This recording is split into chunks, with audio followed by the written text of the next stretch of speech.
ఎముకలకు ఎప్పుడైతే మనం చక్కటి పోషణ ఇస్తామో ఎముకలు పెలుసు పరకుండా ఉంటాయి. అదేవిధంగా వయసు వచ్చిన తర్వాత విరిగిపోవడము, తర్వాత ఎముక నొప్పులు, దాని యొక్క ప్రభావం చేత ఎముకల్లో నీరసంగా ఉండడము, ఇలాంటి లక్షణాలు లేకుండా ఉంటాయి. రెండోది ఏమంటే ఆ ఎముకలకు మంచి పోషకాహారాన్ని అందించడం వల్ల, చక్కటి న్యూట్రిషన్ అందించడం వల్ల ఎముకలకు కింది భాగంలో కార్టిలేజ్ అనేటువంటి పదార్థం ఉంటుందమ్మా.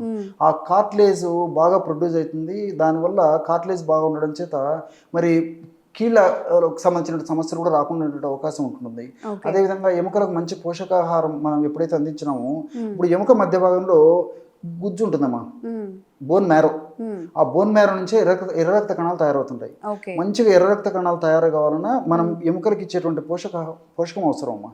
సో ఇలాంటివి చేయడం వల్ల ఏమైతుందంటే మరి మంచి పోషక ఆహారం ఎముకలకు కూడా మనం తినడమే కాకుండా ఎముకలకు ఉపయోగపడే పోషకాహారం ఇవ్వడం వల్ల ఈ క్యాన్సర్స్ ఇలాంటివి కూడా రాకుండా ఉంటాయమ్మా.